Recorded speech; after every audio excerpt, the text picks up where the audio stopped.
Boleh aku bertanya sesuatu, Bi? Tentu boleh, Bu. Ada apa? Dia menghela napas berat lalu menoleh pada Biwati, menatapnya dengan serius. Apa Biwati tidak menyembunyikan sesuatu tentang Mas Pandi dariku? Maksud Ibu? Akhir-akhir ini, Mas Pandi sering pulang larut saat aku sudah tertidur, Bi. Bukankah itu aneh? Barangkali Biwati mengetahui atau pernah memergokinya melakukan sesuatu tanpa sepengetahuanku. Tidak ada, Bu. Tidak ada hal aneh yang pernah saya lihat. Mungkin Bapak sibuk dengan pasien di rumah sakit yang baru ini, Bu. Entahlah, Bi. Aku hanya merasa Mas Pandi semakin hari semakin menjauh dari jangkauanku. Dia seperti sengaja menghindariku, Bi. Biwati diam. Apa mungkin Mas Pandi punya wanita lain di luar sana? Astagfirullah, itu tidak mungkin, Bu. Bapak sangat mencintai Ibu. Tidak mungkin Bapak melakukan itu. Dia menghela napas panjang. Atau mungkin aku ini hanya istri simpanannya ya? Bu, tidak baik berprasangka buruk seperti itu. Bapak hanya mencintai Ibu.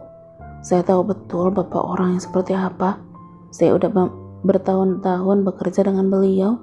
Bahkan Bapak sama sekali tidak pernah membawa wanita manapun ke rumah. Benarkah? Lirihnya. Benar, Bu. Percaya pada saya. Bapak hanya mencintai Ibu saja. Setiap kali saya melihat Bapak memandang Ibu, tatapannya selalu penuh cinta. Mungkin akhir-akhir ini Bapak hanya sibuk dengan pekerjaannya saja. Dia diam dengan wajah tertunduk. Memang tidak benar jika dia terlalu larut dengan segala prasangka buruk ini. Akan tetapi hatinya tetap merasa ada sesuatu yang ia sembunyikan. Jangan sedih, Bu. Ada saatnya Ibu akan mengetahui segalanya tentang Bapak. Maksud Biwati apa ya? Dia mengangkat wajah menatapnya dengan kening berkerut dalam. Maksud saya, nanti pasti ada saatnya Bapak akan bercerita kenapa Bapak jadi sering pulang larut dan terkesan menghindar. Beri kepercayaan pada Bapak, Bu. Saya berani jamin kalau Bapak adalah laki-laki yang setia. Amin, semoga saja ya, Bi. Sautnya pasrah. Pukul 10 malam, dia masih menunggu kepulangan Mas Pandi. Kamal sudah tertidur pula sejak tadi. Dia pergi ke luar kamar lalu turun ke bawah, mengintip dari jendela, tapi tidak ada tanda-tanda kedatangannya. Apa yang sebenarnya kamu sembunyikan, Mas? Kenapa hubungan kita malah semakin terasa menjauh meski kita tinggal satu atap? Bu. Dia menoleh ke belakang, menutup kembali tirai, lalu menghampiri Biwati yang berdiri di ruangan keluarga. Ibu belum tidur? Tanyanya dengan raut wajah khawatir. Aku masih menunggu Mas Pandi pulang, Bi. Jawabnya sembari mengambil posisi duduk di sofa panjang. Mungkin Bapak masih lama pulangnya, Bu. Sebaiknya Ibu istirahat aja. Nanti sakit kepala Ibu kambuh lagi kalau kurang tidur. Ibu juga belum makan malam kan? Tidak apa-apa, Bi. Aku tidak lapar kok. Belum mengantuk juga. Bibi istirahat aja. Aku mau tunggu Mas Pandi sambil nonton film. Tapi Bu, tidak apa-apa, Bi. Jangan khawatir. Aku tidak akan sakit. Ya udah, tapi kalau butuh apa-apa, langsung panggil saya ya, Bu. Dia mengangguk seraya tersenyum. Biwati pun pergi ke kamarnya, sementara dia mulai menyalakan televisi kembali.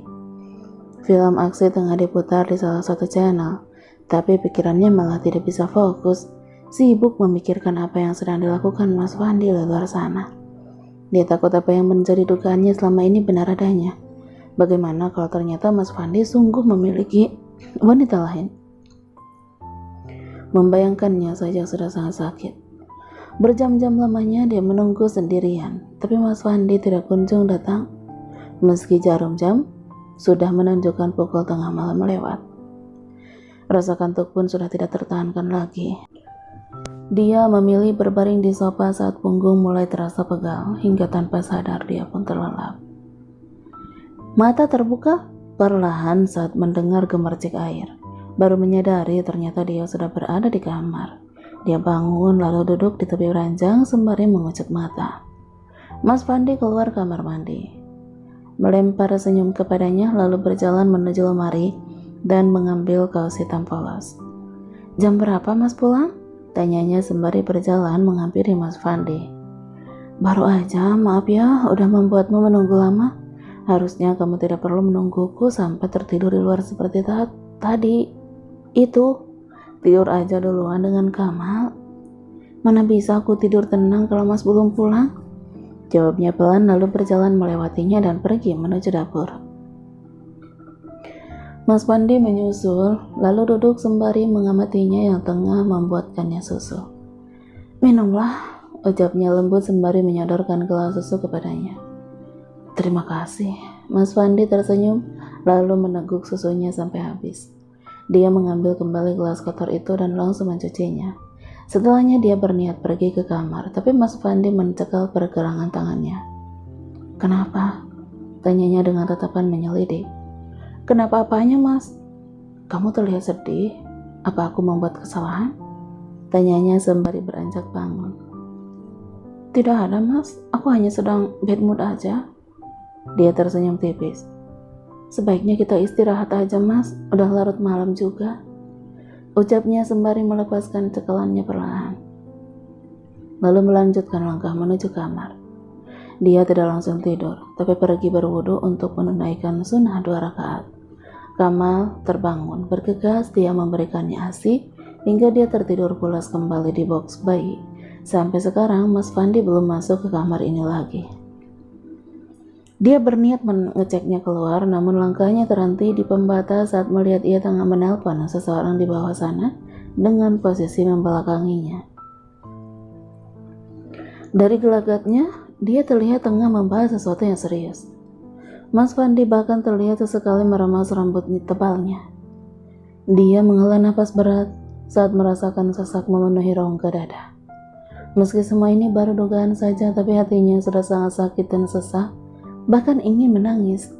Dia seakan pernah merasakan hal yang sama sakitnya seperti sekarang ini. Usai berbicara di telepon, Mas Fandi menoleh mendongakkan wajah dan terkejut melihatnya berdiri mematung di sisi memandanginya. Dia menyeka bulir bening dari sudut mata, lalu kembali masuk ke kamar dan menutup pintunya, mengabaikan Mas Fandi yang berseru memanggilnya. Jika memang dia memiliki wanita lain, apa yang harus aku lakukan? Naiklah, panggilnya lembut tapi dia bergeming, tetap berbaring miring dengan mata terpejam. Meski tidak ada air mata, tapi rasanya hatinya perih. Tak berselang lama, kasur di belakangnya sedikit bergoyang. Sudah pasti Mas Fandi kini ikut berbaring. Untuk beberapa saat tidak ada pergerakan ataupun suara. Dia masih menunggu hingga pada akhirnya tepukan lembut menyentuh pundaknya. Kamu marah padaku karena pulang larut lagi ya? Bukan itu, jawabnya lirih. Lalu? Naila menghela napas berat lalu mengubah posisi tidur menghadapnya. Aku hanya merasa semakin lama Mas semakin menjauh dariku. Apa aku telah membuat kesalahan? Kenapa kamu berpikir seperti itu? Kamu tidak pernah melakukan kesalahan apapun, Nay. Jangan berpikir yang tidak-tidak. Dia hendak mengusap kepalanya tapi urung dilakukannya. Mas Fandi malah kembali menarik tangannya dengan helaan napas. Tapi Mas seperti menghindariku terus-terusan. Apa jangan-jangan Mas punya wanita lain di luar sana? Tanyanya dengan suara bergetar. Mata mengerjap cepat demi menghalau air mata yang sudah menggenang. Astagfirullah, kamu tidak boleh seuzon. Aku tidak punya wanita lain selain kamu, Nay. Kamu boleh tanya langsung pada Biwati atau teman-temanku. Mereka tahu kalau aku tidak pernah dekat dengan wanita manapun sebelumnya.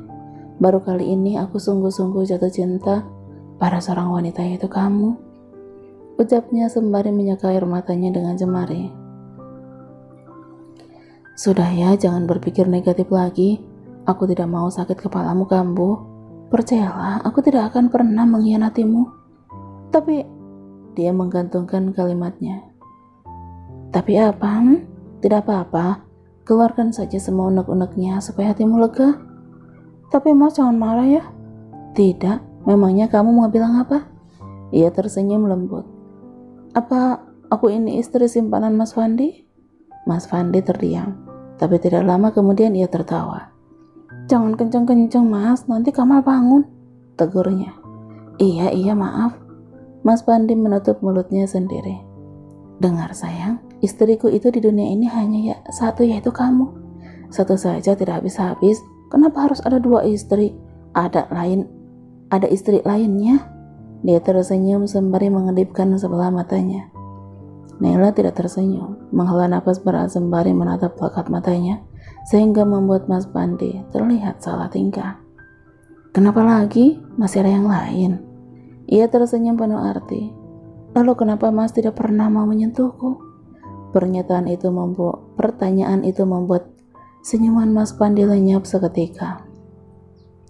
Terlihat jakunnya naik turun dengan bola matanya yang bergerak-gerak gelisah memindainya. Kenapa Mas diam? Desaknya mengharapkan jawaban. Mas Fandi mengubah posisi duduknya berhadap langit-langit, menghela napas berat dengan kedua tangannya diletakkan di atas perut. Kamu tahu sendiri kan alasanku apa? Aku hanya takut kamu kelelahan dan sakit. Ini bukan alasan yang masuk akal, Mas. Aku tidak akan sakit hanya karena melakukan tugasku sebagai istri. Apa Mas sudah tidak mencintaiku lagi? Dia kembali terisak lirih. Percayalah Naila, aku melakukan ini semua demi kebaikanmu, kebaikan kita. Asal kamu tahu, aku juga sangat kesulitan untuk mengendalikan diri jika tidak terpaksa. Geramnya dengan rahang mengatap keras. Lalu kenapa Mas menyiksa diri seperti itu? Kenapa Mas harus terus berpura-pura tidak menginginkanku? Jangan seperti ini, Nay, aku mohon. Mas Fandi melepaskan tangan Naila yang hendak memeluknya. Aku tidak bisa melakukannya sekarang. Kenapa, Mas? Lirihnya semakin terisak. Hatinya terasa ngilu dan sakit. Suaminya sendiri menolak untuk menyentuhnya. Aku belum bisa menjelaskan padamu sekarang. Tunggulah saat tiba waktunya nanti. Pasti kamu akan mengerti kenapa aku melakukan ini. Ujarnya lirih sembari bangkit lalu duduk di tepi ranjang. Isaknya semakin lirih, kedua tangan menutupi wajah yang sudah bersimbah air mata. Tidak bisa mengerti alasan dibalik kenapa dia begitu tidak sudi menyentuhnya. Sayang, lirihnya hendak menyentuh kepala yang selalu tertutup hijab, tapi langsung dia tepis pelan. Terdengar helaan napas berat darinya. Lalu kasur bergoyang sedikit. Dia membuka tangan dan mendapati Mas Fandi malah pergi. Dia berjalan menuju pintu dengan lesu. Mas Fandi? Naila segera bangkit, beringsu turun dari ranjang, berlari lalu memeluknya erat dari belakang. Katakan kepadaku alasan jelasnya, Mas. Aku merasa tidak berguna sebagai istrimu. Lirihnya dengan derayan air mata. Naila merasakan tubuh Mas Fandi menegang dan kaku. Tapi dia tidak peduli dan semakin mengeratkan pelukan. Sejak aku keluar rumah sakit sampai sekarang, Mas tidak pernah sekalipun menyentuhku, tidak pernah membiarkan aku menunaikan kewajiban sebagai seorang istri. Dulu Mas berkata karena takut terjadi apa-apa dengan kandungan yang lemah, dan aku mengerti itu. Tapi setelah Kamal lahir dan sebesar ini, Mas pun masih enggan untuk meminta hak itu. Kenapa, Mas? Berikan aku alasan yang jelas supaya semua pikiran negatif di kepalaku hilang. Nay, lirihnya sembari mengurai tangannya yang melingkar di pinggangnya. Naila menunduk bahu berguncang karena isak tangis. Dia merasa tidak dianggap meskipun perhatian dan kasih sayangnya tidak pernah berkurang. Dia butuh kepastian. Mas Fandi menangkup kedua pipinya dengan lembut, mengusap air matanya dengan ibu jarinya, menatap dengan matanya yang berkaca-kaca. Maafkan aku. Lirihnya dengan setetes bulir bening luruh membasahi pipinya.